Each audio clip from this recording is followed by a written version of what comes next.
दोस्तों साइकोलॉजी के अनुसार लोग आपको सिर्फ दो कारणों से ही पसंद करते हैं। पहला, आप कितने कामयाब हो और दूसरा, आप कितने सुंदर दिखते हो।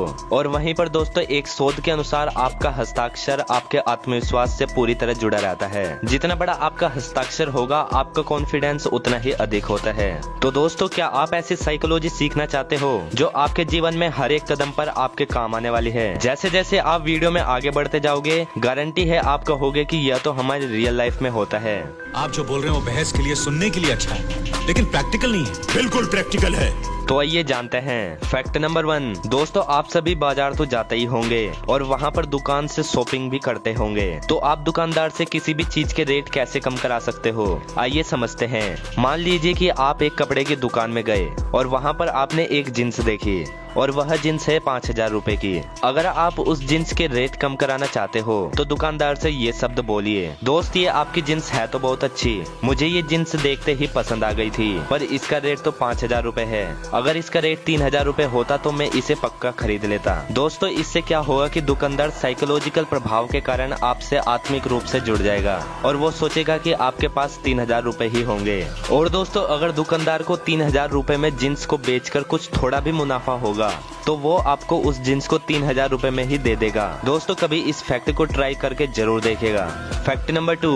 दोस्तों आप किसी न किसी के साथ बहस या डिबेट तो जरूर करते होंगे और हो सकता है कि आप लास्ट में हार मानकर बैठ जाते होंगे। वैसे अगर आप किसी ऐसे वाद विवाद को जीतना चाहते हैं तो बहस के दौरान अपनी बातों को जल्दी जल्दी बोलना सीखें। जैसे आप YouTube पर वीडियो की प्लेबैक स्पीड को बढ़ाते हो वैसे ही आपको अपनी बातों की स्पीड बढ़ानी है। इसका पहला फायदा तो यह है कि सामने वाला गलती से भी आपकी स्पीड नहीं पकड़ पाया तो आपकी बातों का उल्टा जवाब दे पाना उसके लिए असंभव हो जाएगा। और इसका दूसरा फायदा यह है कि अगर ये बहस कुछ लोगों के बीच हो रही है तो वहाँ पर मौजूद लोग आपकी तीव्र वाणी से प्रभावित हो जाएंगे और सबकॉन्शियसली वो आपको कॉन्फिडेंट समझ लेंगे। और वैसे भी दोस्तों जो बंदा अपनी बातों पर कॉन्फिडेंट होता है असली विजेता तो वही होता है। Fact number 3। दोस्तों अगर आप एक स्टूडेंट हो तो इस बात पर विशेष ध्यान दीजिएगा कि अगर एग्जाम में किसी क्वेश्चन का आंसर दे रहे हो तो उसकी स्टार्टिंग बिल्कुल दमदार तरीके से करें और लास्ट मतलब एंडिंग भी बिल्कुल सही दमदार तरीके से करें। बीच में अगर आप थोड़ा बड़ा चढ़ा भी देते हो इससे इतना फर्क नहीं पड़ेगा।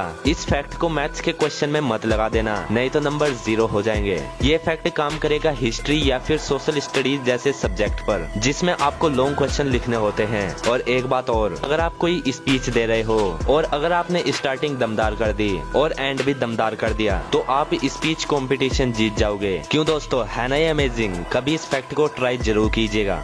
Fact number 4। दोस्तों अगर आपका अपनी पत्नी, मम्मी पापा, दोस्त या फिर भाई बहन किसी से भी आर्गुमेंट हो गया है, मतलब कि विवाद, झगड़ा, बहस, आप इसे कुछ भी कह सकते हो और उसमें आपका पॉइंट कमजोर है तो इस कंडीशन में आपके पास 3 ऑप्शन है। या तो आप बंदर बनकर सुनते रहो या फिर सॉरी सॉरी बोलते रहो और एक तरीका और भी है जिससे आप सॉरी बोले बगैर झगड़े को खत्म कर सकते हो, वो आपको किसी ने नहीं बताया होगा। और दोस्तों अगर ये आर्ग्यूमेंट आपकी पत्नी के साथ हो रहा है तो वो तीसरा तरीका यह है कि आप अपनी पत्नी को बोलो, यार आपने ये साड़ी आज कितने दिन बाद पहनी है, ये तो बहुत ही गजब लग रही है, बस झगड़ा खत्म। बाकी आप लोग समझदार हो। यही तरीका दोस्तों के साथ भी चलता है। जैसे किसी बात को लेकर आपका दोस्त आपको सुना रहा है तो उसे बोलो कि यार आपने उस दिन उस आदमी के साथ क्या बहस की थी, उसकी तो आपने बोलती ही बंद कर दी। बस इतना सुनते ही वो सारे झगड़े भुला देगा। बस आपका कहने का तरीका सही और प्रभावी होना चाहिए। दोस्तों अगर आपके आर्गुमेंट मम्मी पापा, भाई बहन, पति या दोस्त इनमें से किसी के साथ भी होती है